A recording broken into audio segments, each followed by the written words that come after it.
Hello students, today we are going to learn about the human brain. By now we know that our nerve cells send the signals from the organs to the brain. The brain does all the thinking and it passes the information back to the organs. So we can say that brain is the main coordinating organ in our body.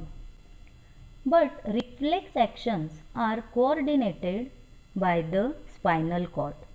So we should say brain and spinal cord both are very important and playing important role in control and coordination. Brain and spinal cord are one of the most delicate organs of our body. So they are covered by cranial and vertebral column. So brain is protected by bony box called as cranium and spinal cord is protected by vertebral column for the protection. Brain and spinal cord together forms the central nervous system, that is CNS, central nervous system. While the nerve network outside the brain and spinal cord is called as peripheral nervous system, PNS. PNS consists of nerves from the brain called as cranial nerves. There are 12 pairs of cranial nerves. And nerves from spinal cord, that is spinal nerves. There are 31 pairs of spinal nerves. And then connect these cranial and spinal nerves, peripheral nervous system connect these cranial and spinal nerves to all the parts of our body. And so the main function of peripheral nervous system is to connect central nervous system to all the sensory organs. Now let's see the structure of human brain. The outermost part of the brain is called cranium or skull. It is the bony box which protects the brain from the external injuries. So as our brain is most important and most delicate part of our body, it should be protected, and for its protection the brain is having one bony box, we called it as a skull. It has a fluid in it which also helps in shock absorption. This fluid is called as cerebrospinal fluid. So the fluid is present in it and that is called as cerebrospinal fluid, which acts as a shock absorber, and so it protects the brain from the injury. Our brain has three main parts: forebrain, midbrain and hindbrain. You can see all those labels in the diagram also. We'll discuss about all these parts one by one. As the name suggests, forebrain is the forwardmost part of the brain. It is the largest part, which consists of hypothalamus and cerebrum. So it is the largest part of our brain, consists of cerebrum and hypothalamus. In this part, the main thinking of brain is done. Forebrain receives sensory impulses from the different sensory receptors and then process them and sends them back. It has separate areas for receiving different sensory impulses like hearing, smelling, seeing, etc. It also takes care of more complex sensation in nature. For example, it tells us about the sensation of hunger. It helps us to eat food, that how much we should eat and when to stop eating. Forebrain also has areas where the sensory information from all the receptors is put together.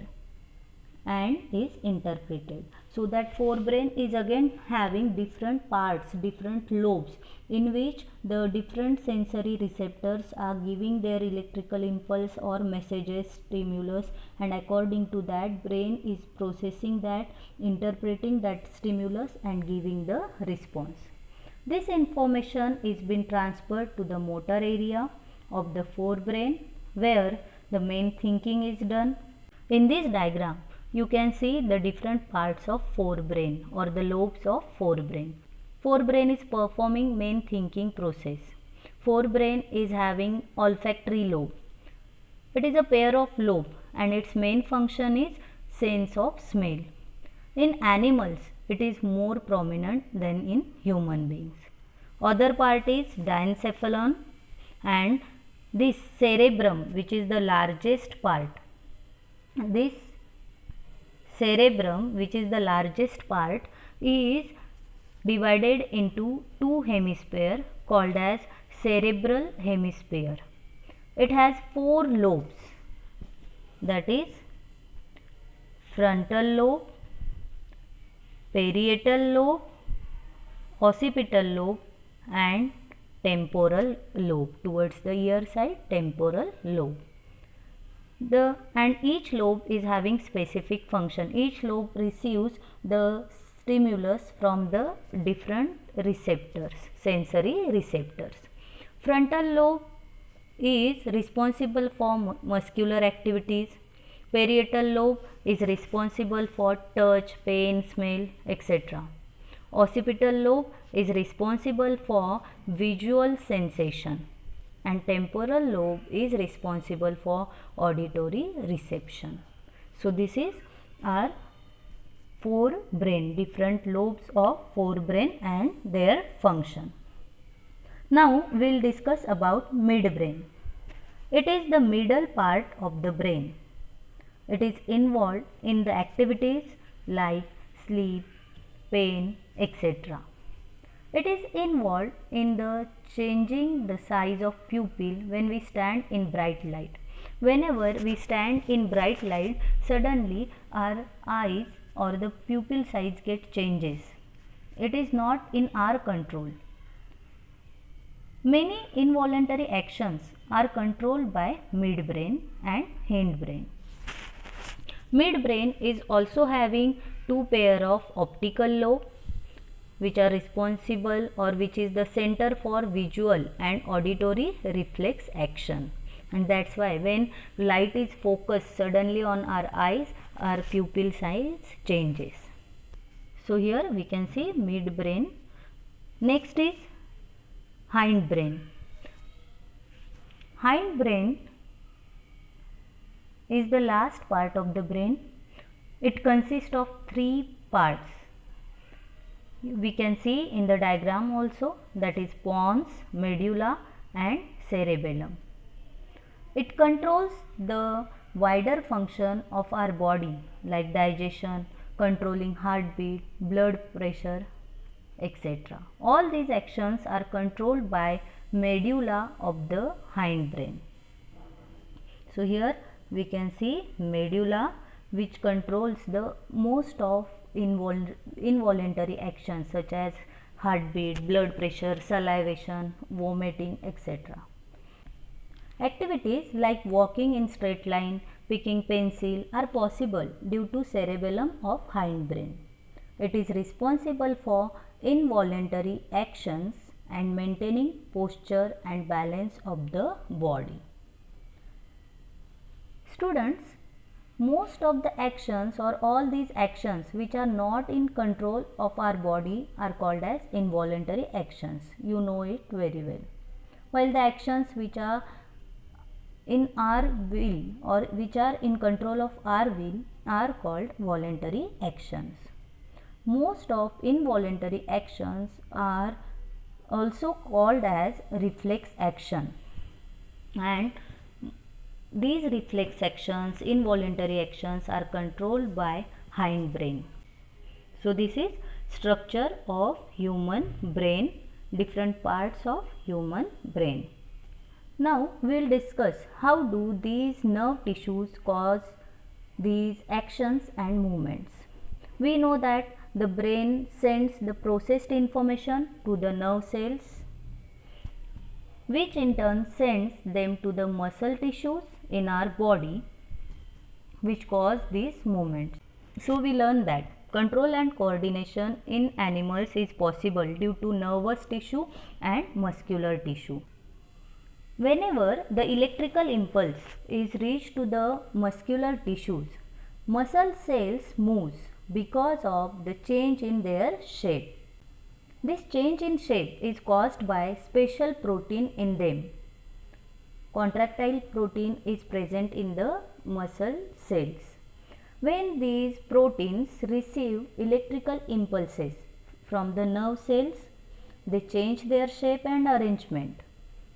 And this change in shape and arrangement in the proteins present in the muscle cell is responsible for the muscular movement. So due to change in shape and arrangement of the muscle cells, movement is possible and our body can give response to a particular stimulus. So we discuss about human brain. Now next is coordination in plants. Up to this we come to know that nervous system in animals controls and coordinate their body. It does that with the help of muscular system. So muscular system and nervous system togetherly carry out control and coordination. But what about plants? Plants do not have nervous system or muscular system. And so how are the movements coordinated in plant? See, in plants, all the movements of plants that we see in our day-to-day lives are either growth related or growth independent. We will discuss about growth independent movements. Plant movements that are not related to growth are categorized as growth independent movement. So the movement which is not for growth is called as growth independent movement.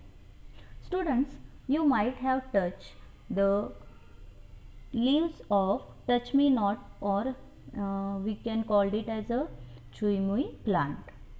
You notice that leaves get curl whenever you touch them. This movement is not for the growth. Plants just responded to the touch. See, when you touch the plant senses that touch and respond accordingly. It means plant can sense the external stimulus and can give the response. Plants don't have system like animals, but plants use electrochemical signals to convey their message from one cell to another. So plants don't have muscular system or nervous system, but then also they can convey their message from one cell to another because of electrochemical means. They are secreting chemicals, and due to that electrochemical means of transportation, the movement can take place in plants. See, in animals, specialized proteins are present in the muscles for the which are responsible for the movement. But in plants, this movement depends on the amount of water present in the plants. As we know, when water enters the plant cells, they swells, and as a result their shape changes, which causes plant movement. So in plants, water is responsible for change in shape of the cell and movement, which is growth independent. We know information is transmitted either by electrical means or by chemical means. And as plants don't have nervous system, so there is no electrical means of communication in plants. So plants use chemical means of communication. It is slow, that chemical means of communication is slow, but chemicals reach all the cells, while electrical signals reach to the cells which are connected to the nervous tissue. So this is one of the benefit of the chemical means of communication, that released chemical reach to all the cells, but the electrical impulse can be transmitted only to the cells which are connected to the nervous tissue. In chemical means of communication, stimulated cells secrete chemicals. So when the cells get stimulated, that stimulated cells will secrete chemicals which are transmitted all around the plant body, and these chemicals are called as hormones. So students, in plants hormones are there for the control and coordination, and in animals nervous system and endocrine system are responsible for control and coordination. Some of the hormones present in plants are auxins, gibberellins, cytokinins, ethylene and abscisic acids. Auxins are the growth promoting hormones responsible for phototropic movements. So movement towards the light is called as phototropic movements. This auxin hormone is growth hormone and responsible for the phototropic movements. It causes cell enlargement and differentiation. As it is growth hormone, so it is responsible for the cell differentiation and enlargement. Auxin acts on shoot tip and root ends, so where growth is required, and helps cell to grow longer. Let's take an example. Activity 7.2. You please read that activity 7.2. When light is shine on one side of shoot and other side is in dark, then auxin is synthesized on the side of shoot which is present in the light. This auxin get diffused to the dark side of the shoot, and as auxin is responsible for growth, so dark side of shoot grows longer and plant bend towards the light, and so bending of plant takes place towards the light. Next is gibberellins, is also growth promoting hormone. It is also responsible for the growth of plant. It helps in flowering of the plants. So it helps in flowering in plants. It is responsible for flowers or development of flowers in plants. It carry out shoot extension and stimulate growth of fruits. Cytokinins, it is responsible for cell division in plants. It is present in the areas of high cell division. So wherever growth takes place, in that place we can see the cytokinin hormone like fruits and seeds. It helps in delayed aging of leaves, as this is responsible for the cell division, so it avoids aging of leaves. It helps in fruits and seed growth. Next hormone is abscisic acid. It is involved in inhibition of growth. So all these hormones such as auxin, cytokinin, gibberellin are growth hormone, but abscisic acid is growth inhibitor which inhibits the growth. It is responsible for abscission and wilting of leaves, detachment of leaves, flowers and fruits. Ethylene helps in the ripening of fruits. So this is coordination in plants. Students, we discuss about nervous coordination and hormonal coordination. In hormonal coordination system, there are hormones that have to be transmitted through the body. So hormones are the chemical messengers which take the message, which transmit the message. So in hormonal system of coordination, hormones are there which transmit through the body. The word hormone was first coined by the Starling in 1905. In human body, there are different glands present, such as endocrine glands. These are ductless glands. These glands pour their secretion or hormones directly into the blood.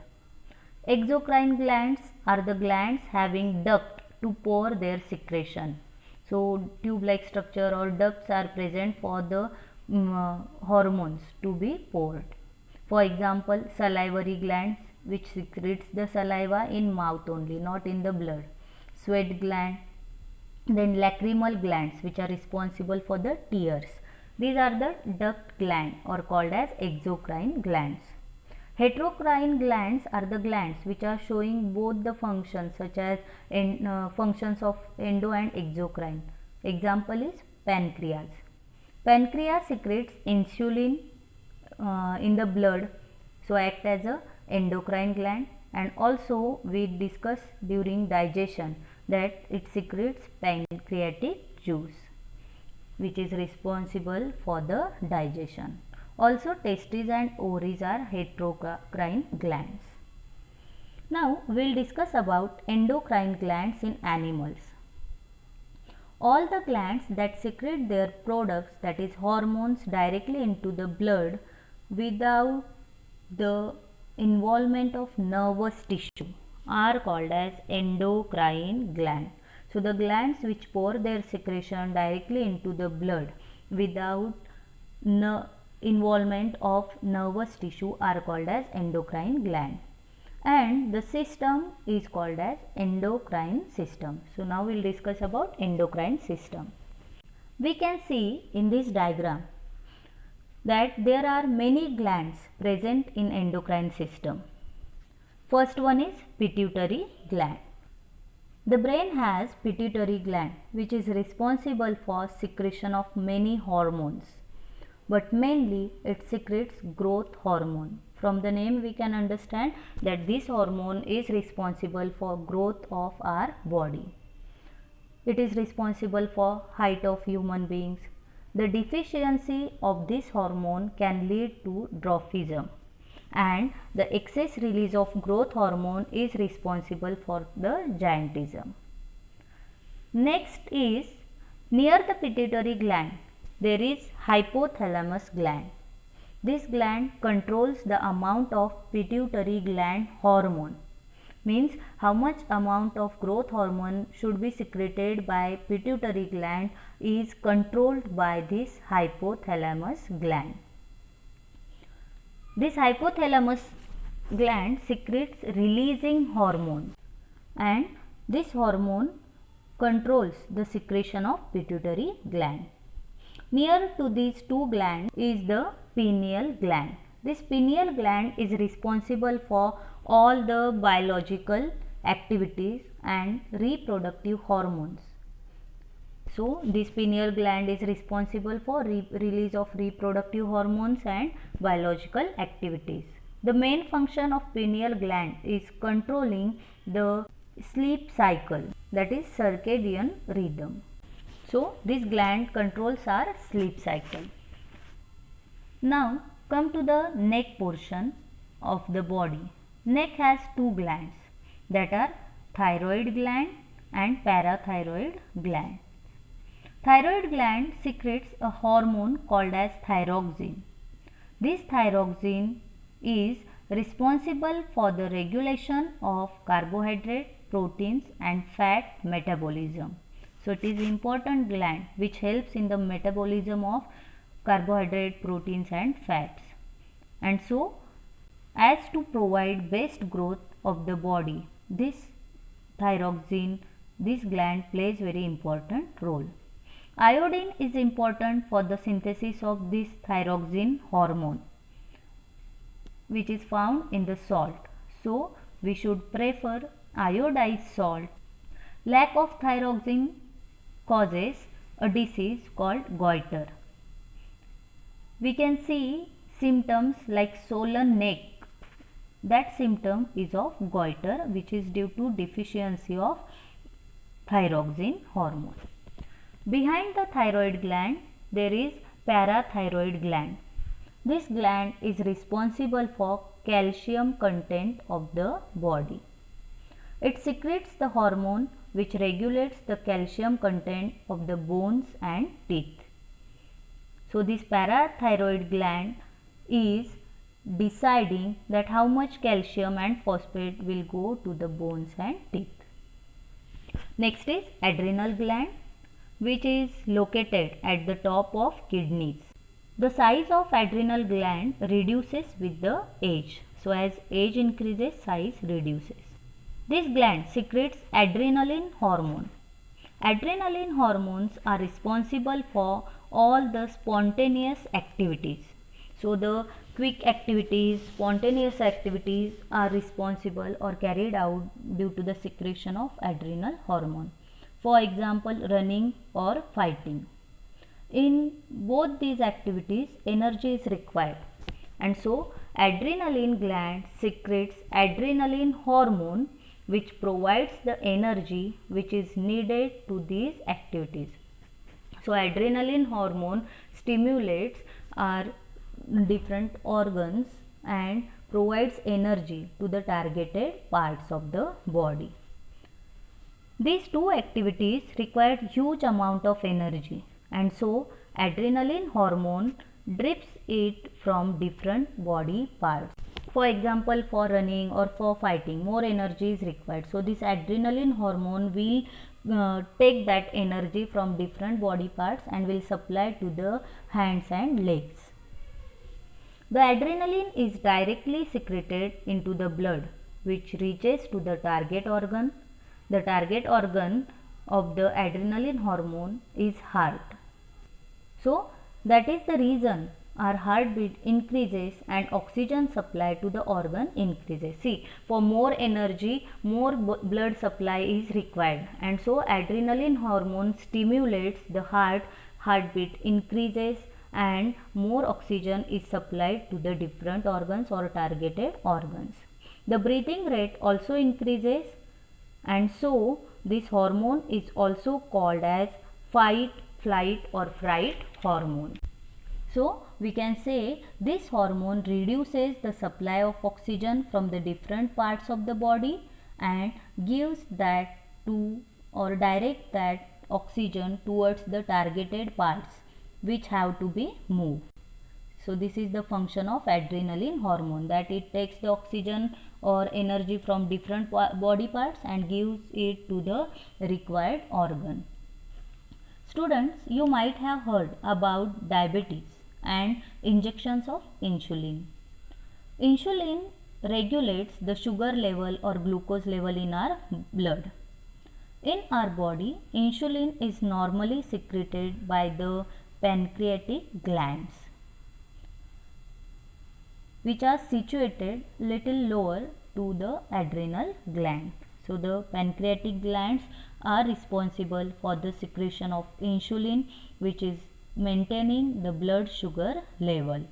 And if this insulin is not secreted properly, then we can see the disease, that is diabetes. We know that pancreas also release pancreatic juice for digestion. Insulin can be artificially injected into the human body if these glands cannot secrete it properly to maintain the glucose level. Last is reproductive hormones. Testes in males and ovaries in females are reproductive glands. Testosterone is secreted by testes in males and estrogen by ovaries in females. These hormones are responsible for development of secondary sex characteristics like deeper voice, beard, mustache, sperm development in males, breast enlargement, menstrual cycle in females. So this is all about endocrine glands present in human beings. Hope you understood this. Thank you and have a nice day.